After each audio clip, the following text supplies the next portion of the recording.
Does internet porn know you're cheating on it?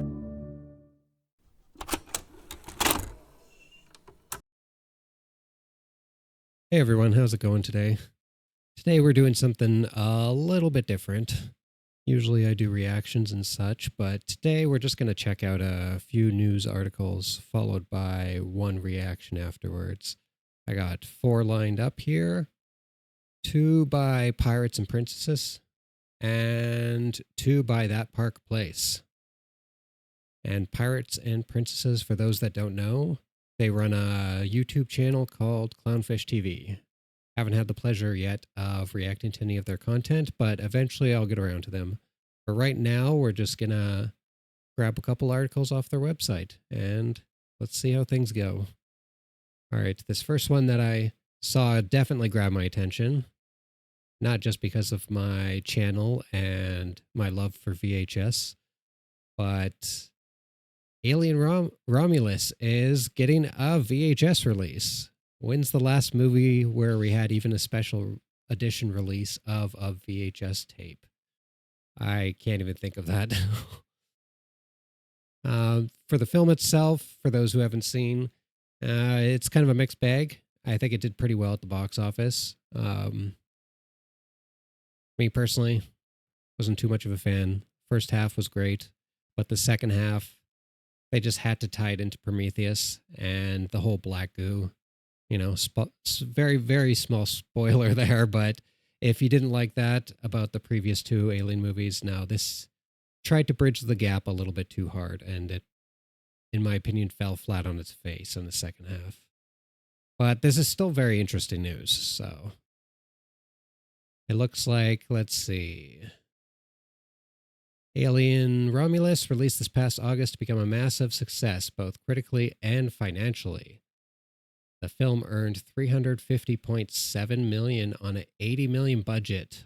Oh, that's surprisingly well. I didn't know it did quite that well, but yeah, that's pretty amazing. I think the trailers did at least the first half of the film justice and had a really great start. And it got 80% critic rating and 85% audience rating, which is very surprising. Usually audience and critics are opposed, especially these days. And it's celebrating its 45th year anniversary. Let's see. Film is set to release on Blu-ray, DVD, 4K, Ultra HD on December 1st. And the surprise announcement of a limited edition VHS. And a 4:3 aspect ratio. So they're not cutting any corners. It's going to be like the old school VHS, which, yes, there was some widescreen releases, but they were very few and far in between. The first major one I remember growing up that was pushed and that everyone absolutely loved, because before that people hated the widescreen releases, was Titanic. That was huge for widescreen release. The vast majority of people I knew got the widescreen release of that. And anyways, here's the box art. It looks pretty good.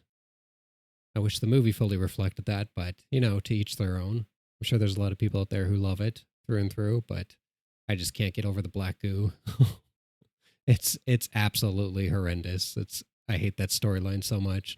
They had a chance to get rid of it and kind of like maybe make nods to the previous ones and move on from it, but you know how Ridley Scott is nowadays. Those unaware, VHS was first introduced in 1976. That was quite a while ago. Way before I was born. Well, not way before, but enough. I'm definitely an 80s and 90s kid. And let's see.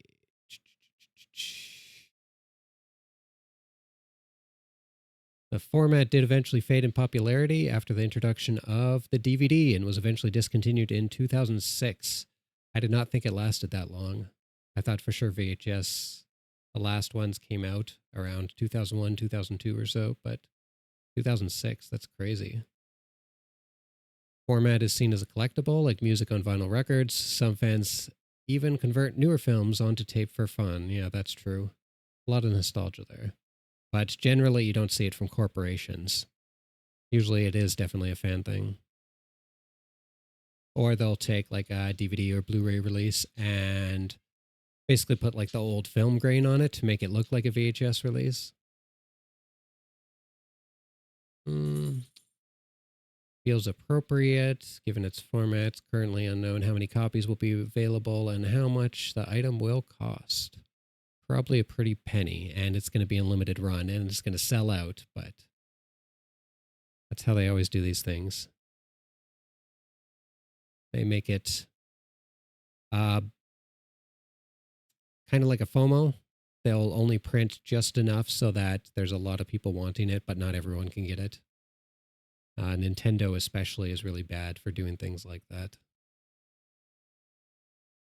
And yeah, that's just about it. Seems like their source is from IGN. Well, that's not a surprise. They get first scoops on everything, but yeah, nice, short, sweet article. The thing I love about Pirates and Princesses and that park place is they're very well-run websites, not just by YouTube personalities, but if you look at the layout here, it's very nice and clean, very few ads, and what they're showing first is the news and the articles. I don't think I even get pop-ups for subscriptions or anything like that, so very good thing. All right, and I'm back. Just had to take the dog out. We run on a bell system, so if you ever hear a bell ringing in the background in any of my videos, including my games, that's because he rung the bell to go outside. All right, let's see. For our next story, we have Daredevil Born Again. Release date revealed, everything we know so far. Let's get into it and see how this is going, because we all know how badly the Marvel Universe is going. Marvel Studios and Disney Plus' favorite blind lawyer / vigilante is set to return in spring 2025. Okay. I don't know if they changed the release date at all, but wonder if that's set in stone. All right. It is streaming March 4th, 2025. All right. Not too far away then. What, 5 months about? Yeah, November, December, January, February, March. All right. And Man Without Fear will officially kick off his latest chapter, bringing new episodes to eager fans who have waited since Netflix's Daredevil was unceremoniously canceled in 2018. Yeah, that was disappointing. It was definitely the best of the bunch in terms of the series they had. It was Jessica Jones. People loved that. I thought it was okay, but Daredevil is absolutely what I fell in love with, and I thought Luke Cage was great too. I was very surprised by that. It started off kind of, I wasn't sure how it was going, but Luke Cage was definitely great. And I loved all the crossovers, even if I didn't like the series. And then, of course, we got Iron Fist. Everyone knows how that turned out. But again, the crossovers I thought of Iron Fist were done much better. He's much better as a background character, at least the way they portrayed him. So Charlie Cox is coming back as Matt Murdock, so that's good. I'm not even going to pronounce this next guy's last name. It's Vincent. Reprises his role as Wilson Fisk. Ooh. Normally I would be excited about that, but I've seen and heard about what they did with him on, it was like the Arrow show and one or two others. I think, wasn't he in She-Hulk too? It was just, I would be excited, but at this point, they kind of need to move on beyond him and get to some of the other villains, or at least he needs to have like a lesser role. And they kind of, maybe use him as a bridge to introduce someone else. Anyways, it'll continue Daredevil's gritty story with a new twist. Gritty, I'm going to have to disagree with you there. I very much doubt Disney is capable of anything with half the grit that this show originally had. Fully integrated into the Marvel Cinematic Universe, so yeah, they're definitely putting that forward. One of the longest seasons in MCU history. According to The Hollywood Reporter, the series promises to explore Matt's life as he juggles being a lawyer by day and a hero by night. That's literally the whole premise of, that should just go without saying. All right. Larger stories. Oh, it's tying into the larger stories that Phase 5 is set in motion. Ugh. He pops up and yeah, he was in Spider-Man No Way Home, She-Hulk. Just let's not mention that. Let's skip over that. First time since the Netflix era, the character will get to really shine on his own. He is not going to shine on his own. Chances are it's going to be a complete failure. Let's see here. All right. Did you know the original Born Again comic storyline published in 1986? Oh, so it is based off a storyline? All right. That's something. Redefining Daredevil as a character, focusing on his downfall at the hands of the Kingpin and his rise back to power. So his rise back to power, I'm guessing the Kingpin's rise to power. And if you're ready to see Matt Murdock take a beating and give one right back, mark your calendars. All right, moving on to That Park Place. All right. Here we have an article from That Park Place. Dragon Age, the Veil Guard, described as a thin coat of paint and borderline soft reboot. All right. So my history with Dragon Age, very casual fan. Not invested too much into it. More of a Mass Effect guy. I didn't mind 1 through 3. They were what they were. I obviously loved the story and the choices much more in 1. 3 probably had the best gameplay because once you had 1 set up, there's a small joke between me and my friends. We called it Auto Age instead of Dragon Age because the game basically played itself, and it was kind of like FF12 where you could set things up to basically beat anything. It was all automated, and it just became a joke to beat even on the hardest difficulties, and the game played itself. But that's just a small tangent on the side. The actual first game is regarded as the best, and I could see why, but I didn't mind the gameplay of 3. I thought it was the better of the bunch, but still very much busy work, open world, almost like an Ubisoft game. Just go here, collect that, and the writing was pretty horrible, to be honest. But it's not going to compare to this next one.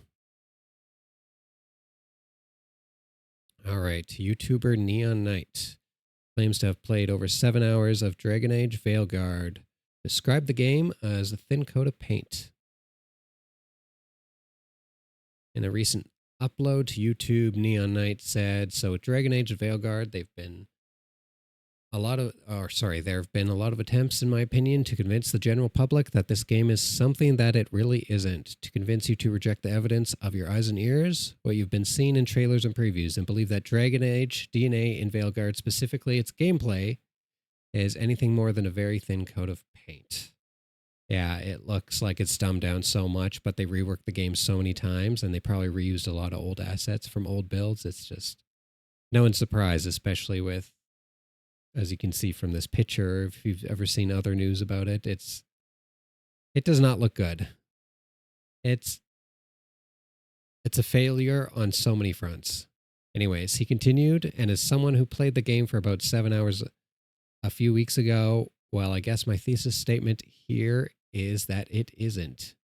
A thin coat of paint is more or less exactly what Veilguard has to offer longtime fans, and serious level-headed discussion about this game is completely hampered by what seems to be an almost universal refusal to just say that out loud. From there, he shared that the game will be compared to God of War 2018. He said the game's combat and exploration is full-blown, or at least 85% of God of War 2018 worship. This new Dragon Age is all about the action, building up a rage meter to release an ultimate, getting your perfect parries in, shield throws, talismans that activate special abilities, yada, yada, yada. To God of War 2018, why don't we just do that and be done with it? Yeah. It's a horrible ripoff of it. I can see that perspective, thinking about the trailers. Next, he noted that the game will be compared to Guardians of the Galaxy video game. I still have to play that. Gameplay is supposed to be not bad, but as far as Marvel games go, it's supposed to be pretty up there. This is the point of the video where some of you recoil in horror and maybe projectile vomit. Those. Not bad at all. Games. Which first? Let's get to the important parts. There's no denying that the Dragon Age fan base of just 6 months ago would have torn that imaginary person apart for merely suggesting a thing. That's the type of game they've made here. I don't think anyone's surprised at this point. A very palatable game here that could appeal to everyone. Of course, there it is. We have to appeal to everyone. Veilguard as a quippy action adventure, because that's what you want out of Dragon Age. A quippy action adventure. Not a dark, depressing, war-torn, blood-soaked, dark storyline where characters of all races and backgrounds have to come together and fight off some sort of evil darkness. Nope. What we're getting here is a quippy action adventure. Perfect. Trying pretty hard at times and has its moments. It's just not that the quip-filled action game is not what most Dragon Age fans were asking for. It's a completely separate tone. He shared that he was incredibly disappointed when I find out that Veilguard allows you to import a grand total of, wait for it, 0 choices from Origins, 0 choices from Dragon Age 2, and wow, 3 choices from Inquisition. A game that Veilguard is a direct sequel to. So you get 3 choices to import. And they're all from the last game. Okay. As for the choices from Inquisition, he shared that the only things that carry over are who your Inquisitor romanced. Whether you chose to disband the Inquisition and whether you chose to stop Solus. It's hard to be disappointed at this point, but the game keeps finding ways to disappoint. BioWare are doing this very strange... BioWare are doing this very strange with Veilguard. Okay, it is worded a bit off. On one hand, it's a direct sequel with a bunch of returning characters and prominent roles. Yet, on the other hand, it's a borderline soft reboot trying to minimize every direct tie to the past in an attempt to avoid scaring off non-Dragon Age fan. And there is it again. We have to appeal to everybody. Screw the old fans. It's all about the new people. Not the ones who've been holding down the fort and keeping the series alive up until this point. It's all about everybody else. And this is why gatekeeping needs to come back. Reducing it to a shell of itself. Yeah, that's a good quote. Later in the video, he described Veilguard as a very linear game. Feels like that way 99% of the time. Yeah, we kind of got that from the trailers. Very linear, very dumbed down system. They didn't, I don't think, through all the changes that they had, really the scale or the money left at that point, especially coming from a live service game back into a single player game, to just essentially make it a full-fledged game. It definitely seems like it's going to be very small in comparison to Inquisition, and just for better or worse, it's going to be mostly for worse. We both all know that, but it's definitely going to be smaller scale in pretty much every way. It's going to be a whole bunch of hallways. We all know that going forward. One hallway, room to the next, fight, cutscene, fight, room to the next. And apparently you can't even control your other party members. Lighthouse, which is your base of operations. You can decide what mission and what you want to do. Ultimately, once you're doing a mission, which is what you're going to be doing most of the time, you're being funneled down a set path, and there it is. Okay. Yep, there you go. Not much has changed. Outlook doesn't look any different. If anything, a bit more disappointed because you get to import 3 choices.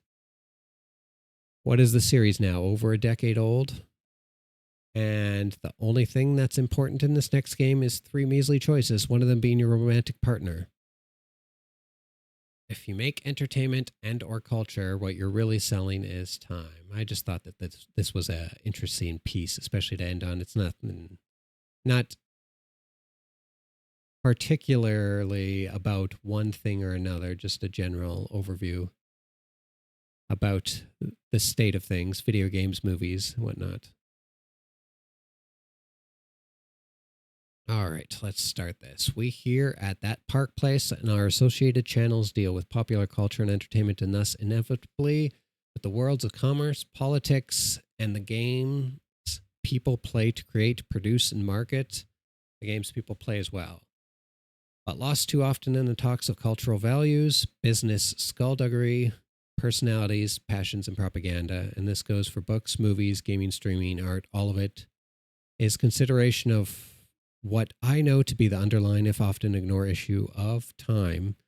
And this has been a huge discussion lately in the realm of video games. We're going back to where people are starting to appreciate again, even those with limited money and budget, the smaller scale experiences. There's enough out there. If you want to get sunk into one game with unlimited time, you have your fill.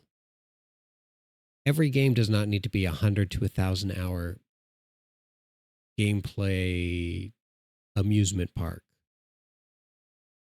It's okay to have these shorter experiences. And I always thought growing up, especially as open worlds became a new thing, I was like, oh, this is great. Less money spent, more time playing the games that I love. But it's become so hollow and shallow at this point, and it's kind of pushed out the games, especially AAA games, where it's a good 10 to 20 hour romp. And if you want to replay it, you can replay the game, and there's that, but games don't need to have that infinite content. They can have the 10 to 20 hours, and you can always go back and replay it on a harder difficulty, or just maybe choosing different paths if it allows that. But yeah, let's head on with this article. So I could talk forever about the games industry and its obsession with wasting your time and basically causing everyone, especially on the PC side of things where you don't have to rebuy games, and the fact that pretty much everything comes to PC now, even those starting out have an insane backlog. I know I do. My backlog is easily in the 3 digits. That's all I'm going to say. You add in things like VR and me playing older VR games I never got into. Ooh, it's not going good.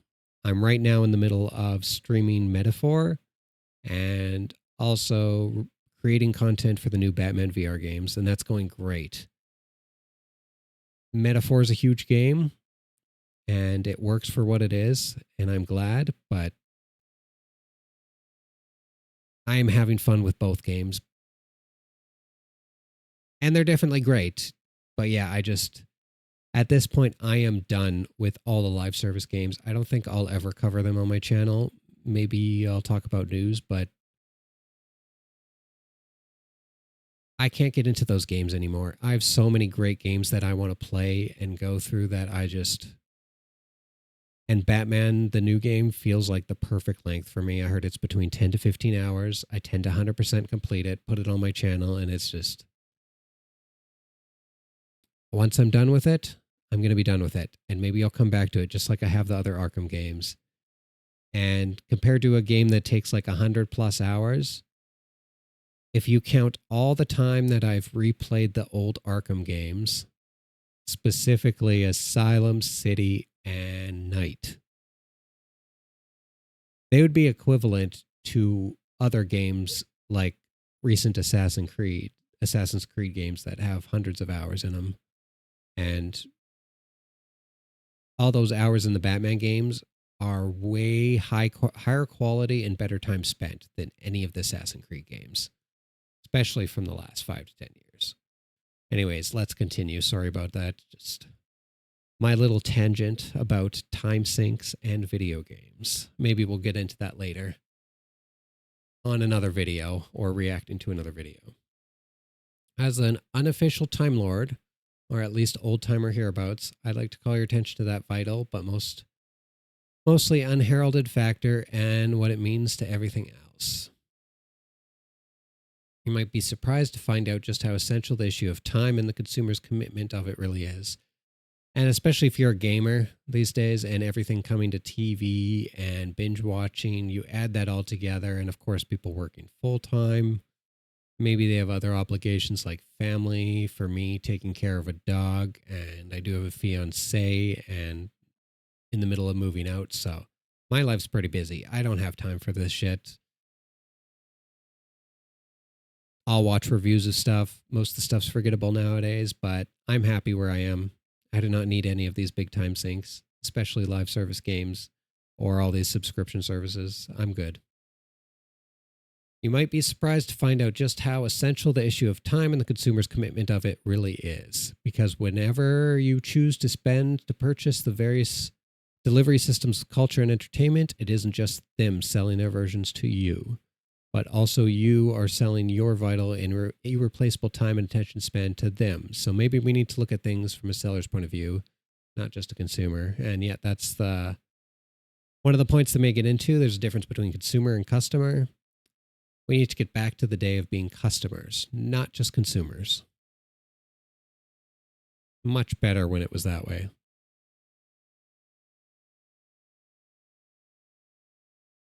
Buy a book, depending on how fast you read and how much time you take out of your other activities to do it, and you are buying a commitment to hours, days, maybe a month on or off as your attention span and time. Ooh, I forgot about books.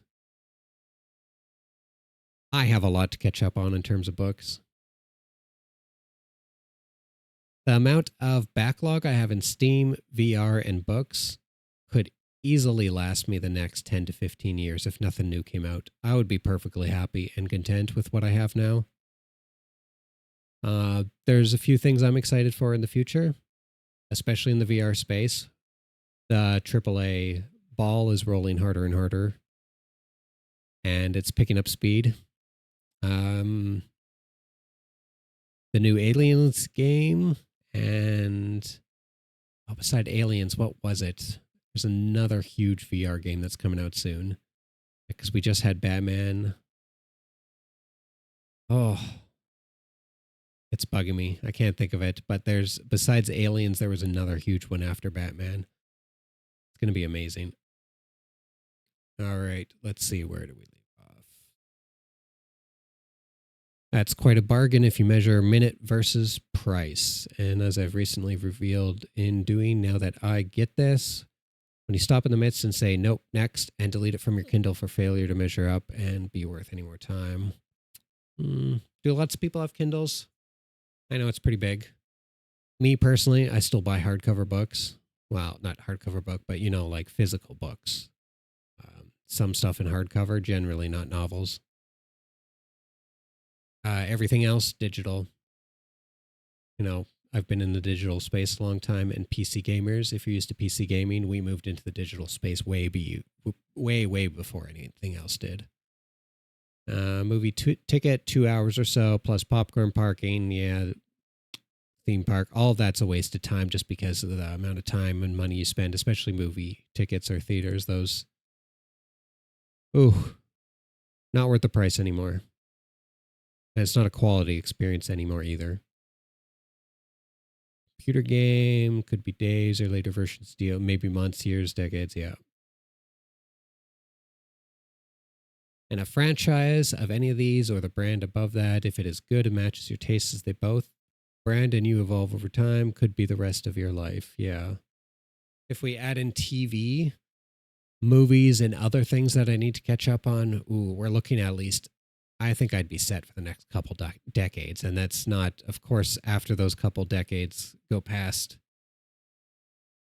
Then you have the past couple decades to catch up on. And as bad as things are now, that, as I said, there is stuff to look forward to. I'm content. I think a lot of people are content.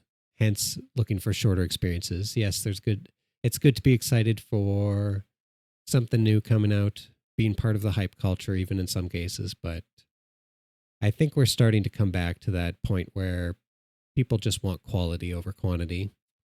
Um, Cost is definitely a factor too, of course, but we have so much now in our lives that it's less of an issue. And we read that part. And if, as it seems inevitably to be true nowadays, that could be a lifetime of being anywhere from reinforced and comforted in your social, political, and cultural prejudices or indoctrinated in them. And that, especially in movies and gaming of late, is where everyone is suddenly getting all upset, angry, combative, and aware nowadays, as if that was all new.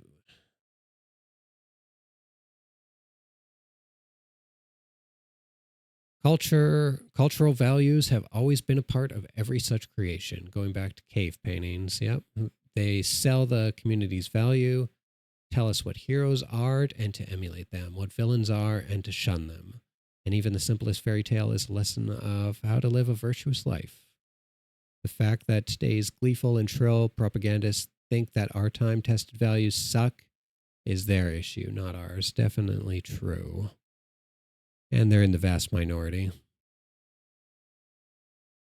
The fact that so many of them are shrill and inept at convincing us, and their efforts make for bad entertainment, and we are not willing to commit our time.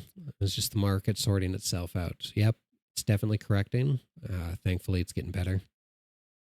But we still have years to go, especially things like games and movies where stuff is in production years in advance. So, the fact that a fair market rejects their nonsense is why they, bereft of any talent to sell their crapola with or any values we're selling, attempt to enforce by subterfuge, social pressure, or even law, the dogma they cannot convince us to give the time of day to consume, let alone adopt and believe in. And here we have a picture of Assassin's Creed Shadows. Very fitting. Thank you. Ooh, and Tomb Raider, the new show. Oh. As much as it hurts, I am thrilled about the second remastered collection coming out. It's 4, 5, and 6, the less popular ones, but 4 was great. 5, okay, they were stretching things thin, but it's still classic Tomb Raider. 6, I think, yes, hated, buggy game, unfinished game, but at the same time, it's both, in a sense, classic Tomb Raider, and everyone's intrigued by the idea of exactly how they're going to handle it. Are we going to get all the restored content? Are they going to fix all the bugs? Just the intriguing thoughts alone of how they're going to go about re-releasing Tomb Raider 6, Angel of Darkness it's worth the price of admission alone in some ways, because you are getting 4 and 5 with it as well. Yeah. I'm definitely picking that up. Oh, and it's going to be $30 USD at release, or was it 25? Yeah, I think it's like 32.50 Canadian, so probably about 25 American. First day of release, it's a steal. And the first one came out that price. They've patched the first collection, and it's been great. And even without the patches, it was definitely worth the price, and it was the definitive way to play. And you could switch to the old graphics and to the new, so you could technically play the old games as they were if you really wanted to, with some quality of life stuff. So I'm definitely excited for that, as much as I've been soured on Tomb Raider stuff like this right here.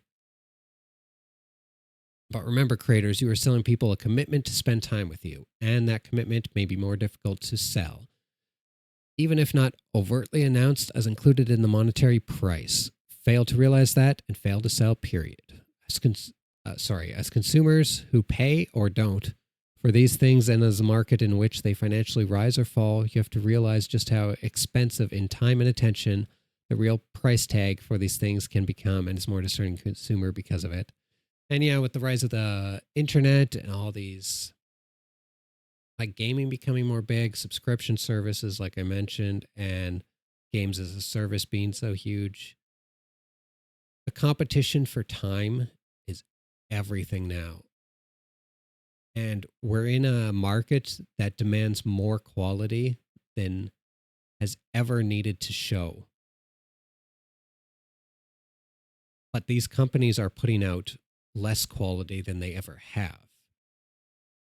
And it's mind-boggling that we're so deprived for time, and there's so much out there that we can sink our time into, that we don't have higher quality products than we ever had or have had. And the fact that these companies are so brazen about calling people out and being so butthurt when we don't consume their media is just crazy to me. It's absolutely crazy. Like Asmongold always says, the crazy people are running the asylum. And I completely believe that. It's now more than ever, we need quality over quantity because there's too much stuff to sink our time into. Even if you don't have a job, you don't go to school, I don't know. Even if you had 24 hours a day and didn't have to sleep, you would have more content now to last you the rest of your life, even with nothing new coming out. And of course, there's going to be new stuff coming out all the time. It's ridiculous. Time is so precious in this market, and they're trying to feed us slop more and more and more. What we need is quantity. Or sorry, what we need is quality, not quantity. And that is why these companies, especially most visibly in the gaming sphere, but at least within sectors of the larger conglomerates such as MCU movies or the like, are failing and falling all over the media landscape, and why they will continue to do so. They want more, much more than your money or even brand loyalty. They want your time. Take it from this advanced Time Lord that the longer you go on this or any other planet, the more and more expensive your cultural TARDIS is to refuel. And when in doubt, just say you haven't got the time and walk away for good. All right. Yeah, pretty good article. That was from That Park Place. And just like Pirates and Princesses, it's a good, clean site. There's like not a lot of pop-ups, not a lot of ads, because a lot of websites you go to now they bombard you with not only ads, but like a subscription, a newsletter, and it is a chore to get through these websites. And that's why I love That Park Place and Pirates and Princesses. I will put their channel down in the description once I find it, but off the top of my head, I can't for the life of me think thinking of who runs this specifically for the YouTube channel, because there is a specific one. And Pirates and Princesses, definitely Clownfish TV. Check them out. I will call them out as well on my posting. But yeah, this one, I can't think of it, but I will definitely write it down and give them credit. Definitely check out them and their channel. Both places. That Park Place, Pirates and Princesses. If you ever need a good website for articles, gaming, entertainment, movies, Disney, such, definitely visit these guys. Both of them are great. All right. See you on the next one, guys.